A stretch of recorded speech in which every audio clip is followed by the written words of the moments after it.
Okay, I was recently asked to go take a look at this job, this kitchen, and the customer called me and said that she didn't know what she was going to do. She had to fire two different companies, and I mean, look at we've got a secret door here, which is actually pretty cool, but I mean, it doesn't even line up with the panel there. I mean, it's it's really bad. The joints, look at those joints. I mean, it's just it's deplorable. What to do, what to save. The customer is adamant that she wants to be able to save some of this stuff, but as I'm going to show you, I think that we're all going to be in agreement that this is a complete gut. And you can, leave me some comments because I am dying to know what you guys think. You watched my channel for all the veneers here are peeling up. So it's they they decided to do this wood top. She wanted a wood top, but they threw a bunch of veneer, and it's not straight right there. It's actually off by about 3/4 of an inch out of square. All the face frames, look at this, they're all MDF. The doors, I mean, look at there's no filler there, so when the door opens, actually, it hits the light switch. I mean, I feel really bad because the customer's out thousands and thousands of dollars, and I hate to say it, but the back, look at the back. It's on there, but it's really far away from the cabinet. Um, Look at the light; it shines through there, and the wood split.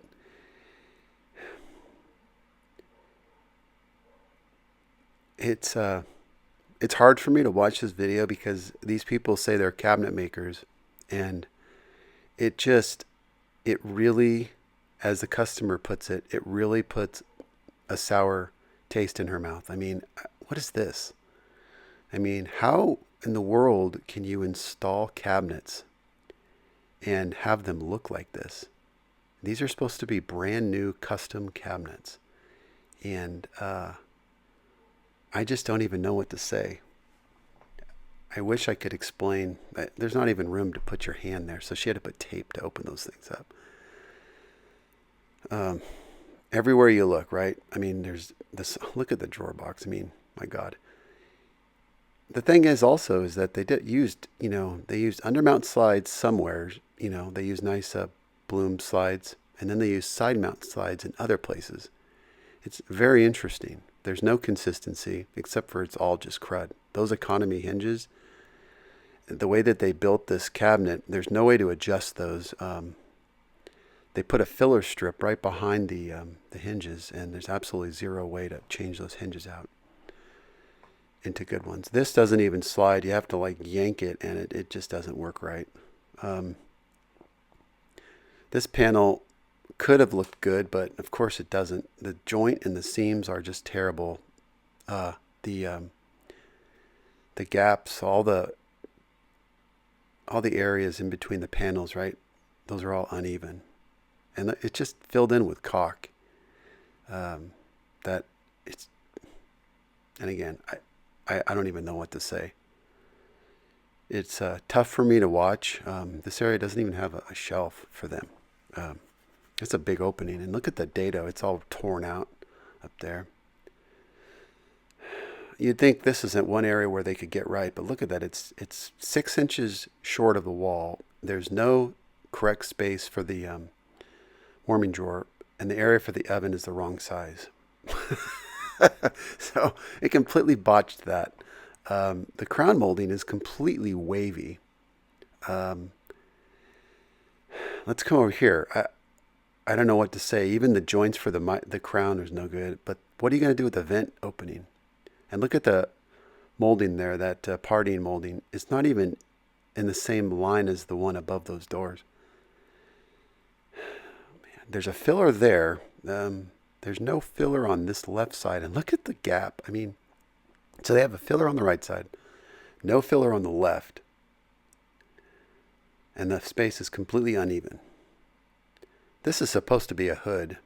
I'm not really sure what the thought was here. The door comes right up to it, and there's no place for anything. There's exposed screws.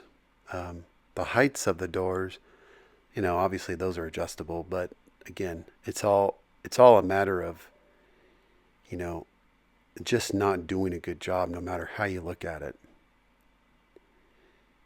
Come over here, and again, I'm not really sure what the thought was, because they have these panels here. They have gaps everywhere, right? You have front gaps, top gaps. I'm not really sure what you're going to do to cover that up. There's splits in the molding. And just when you think things could not get any better, I mean, look at that, the split going down the window, and now that ends there. I guess thought they were going to put some sort of a stool or there. Again, these are things that I just I can't believe that this even got past the first day of install. I can't even say. The best part about this job, unfortunately, is the countertops and the backsplash, and those are going to be destroyed getting this out.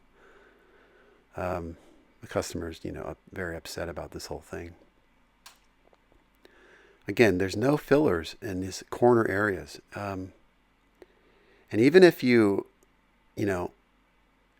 if you're brand new to building kitchens, some things you would just think are just common sense. Like, you need to have space for the doors to open in corners, or look at this. I mean, this was supposed to be flush. It's flush down there, completely flushed and painted. And this is, wow. Yeah. And again, let's go back to these are things that should be relatively straightforward to do. This pull-out doesn't even open. I can't even get this thing out. I mean, I really have to pull, and it doesn't even operate right. I'm sure that's reasonable to fix. But, again, I go back to you shouldn't call yourself a cabinet maker when you're doing this kind of work. And you certainly should not consider yourself capable of doing it for a living. It's kind of a unique little area here.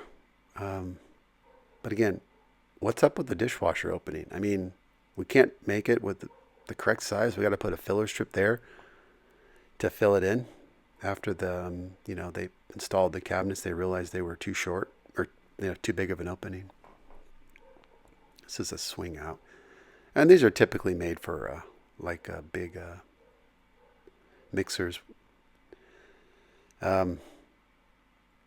So, I'm not really sure how to describe this kitchen, except for the craftsmanship is just, it's the worst I've ever seen. They didn't even place the island correctly, because now there's a wire that comes out of the floor. It should be underneath the island there.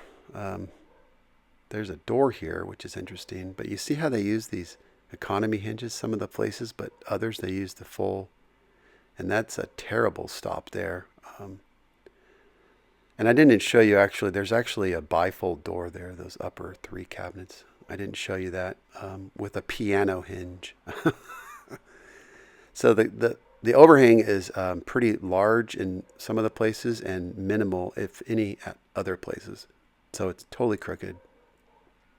The seams have completely lifted up on the veneer that they put down. Let me continue this beautiful tour, and then let's go into the brand new walk-in pantry that they put in. Now, the opening to this area is it's only about 20 inches, and it's going to get smaller when they put the casing in. So, yeah, you do the math on that. It's just not big, but all 100% straight MDF for this. Raw edges. Nothing's flushed out. And again, this is all painted. And even if they were to come back and, do some stuff, they took the time to paint these cabinets, and they're not going to paint up. They're not going to sand. I mean, look at this. Are you kidding me? This is this kitchen was probably very expensive. Look at the big ding there. And this is what they get. Again, to show you the signs of quality in cabinetry, I'm going to continue with this guy. I'm going to show you what it looks like up close because, again, they lived with this for 15 years and it is one of the worst that I've ever removed as far as built-in cabinets go. So let me go ahead and show you up close. I'm going to have to cut all this caulking out in order to get this cabinet out of here. Look at the paint job and look at the seams. It is bad. And the design too is just not good.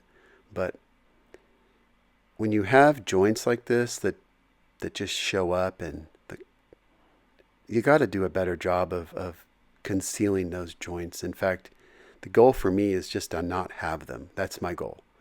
And I think you can appreciate what I'm talking about.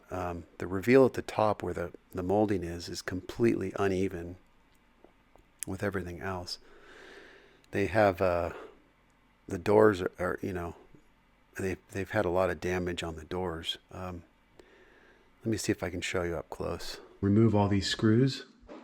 Wherever there's screws, I'll take them off and see what's what. I can't tell how this thing was put together, but it looks like it was put together extremely crudely.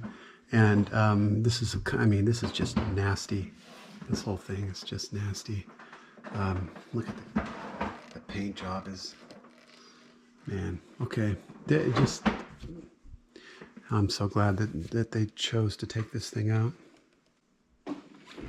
The slides here. God almighty. Okay, well, at least they work. The slides work nicely.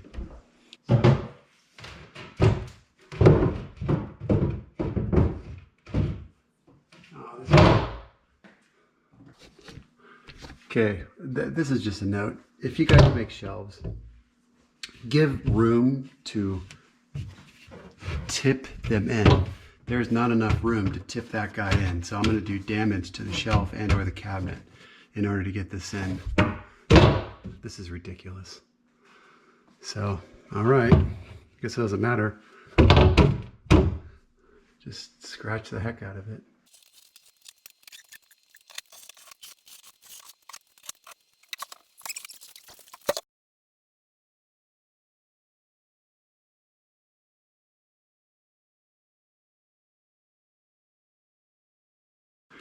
Oftentimes people ask why you pay a premium for good quality. This is why you pay a premium for good quality. This is ridiculous. This is the kind of stuff that's out there. And there's a market for it, right? But my God, it is just nasty, nasty, nasty.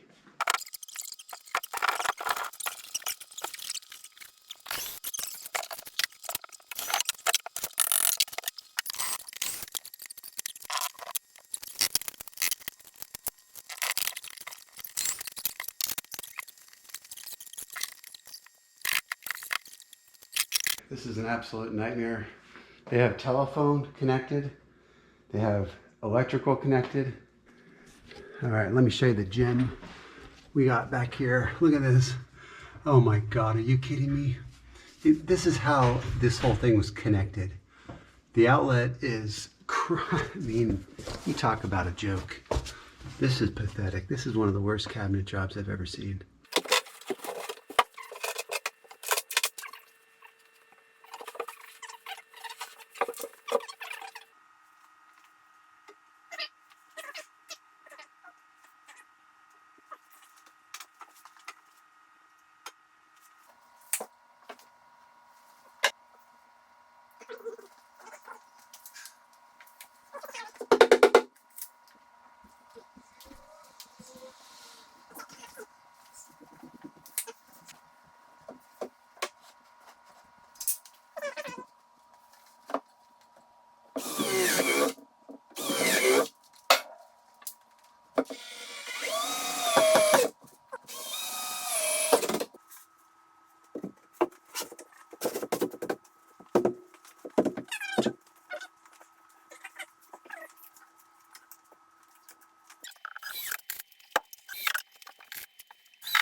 This is the first step of the installation process.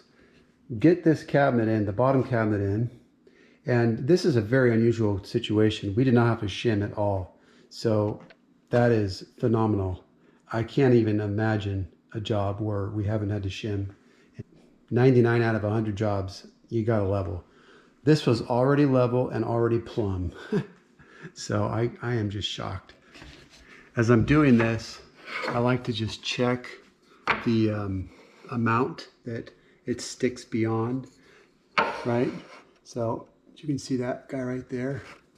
That little bit of a area there, it's not much. And so as you can see, it starts tight there and then just kind of works its way up. Nice and tight, nice and tight, nice and tight. And if we were to use a angled shim and use it incorrectly, where the shim is like, let's say it's fatter at the top, what happens is when we put this in, it's going to shift the cabinet over. And no matter how hard you drive it in, the screw, it doesn't matter, because the shim is going to be there angled and it's going to be pushing it away. So this particular one, we had to use these particular shims, but I used 3, so to get basically a perfectly vertical. Okay, now if you'll carefully look inside, you'll see there's a standard flat piece of wood in there, and that's what I like to use for shims, if possible, rather than using angled shims. Although it's possible to do with angled shims, I would rather not do it for this middle section, because I want the cabinet above to be perfectly on plane with the one below. Now in this particular case, I had to take into consideration, since they had a cabinet that was already in place, I had to consider my trim is 4 inches wide. And when I cut this out and looked at everything, I was like, ooh, we're going to be close. If you look at that, 4 inches right there. So we have about 5/16 to spare. And same thing goes here, except we have the plinth block here. So it's going to go wider, but we'll be able to get rid of that. So these marks are for my baseboard. And I want to measure up from the floor to see what that is going to be. So 5 3/8, let's check here. We're hitting all of our marks. Yeah, 5 3/8. And this is a smooth wood floor. So I don't think we're going to need to scribe the baseboard, because again, there's not going to be a shoe molding covering anything.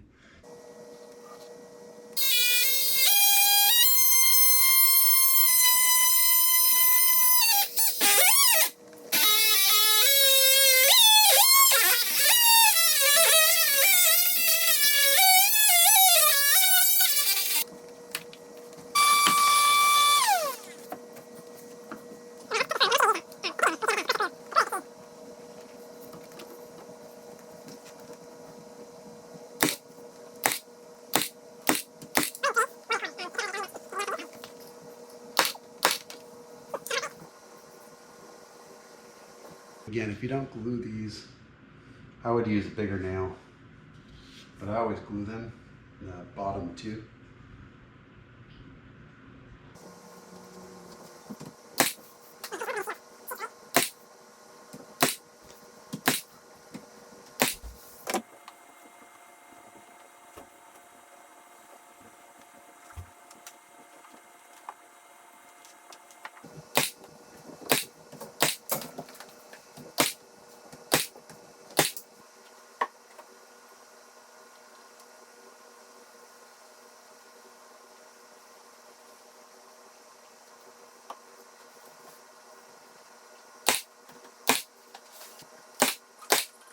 I am loving that nail gun. Well, so that guy just nailed on everything, and the nails are very discreet. I will say this though, you gotta glue this up. If you don't glue these guys, this isn't gonna be strong. You'll have to put a top on this, but when you glue these, when they're done, I mean, this is really strong. In fact, just right now, it's amazingly strong. Once the glue dries though, they're really hard to get off. So you can see my marks there. That's so I know I'm going straight across and not sagging with this guy. But this nice little bead here, this really makes a nice detail. As you can see, this particular profile overlaps, overhangs, everything's equal. So the amount that is here is the same here. So it just gives a nice, good look there. And when you glue these on, you want to make sure that this piece is square to that and not angled in some funky way. Same with this. You want to make sure these guys are nice and squared. This distance is the same as it is here.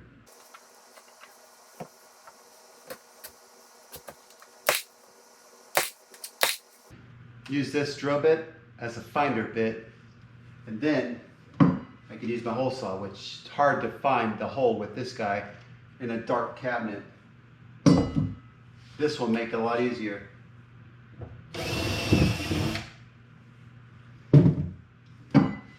Now that drill bit can find the hole that I just made.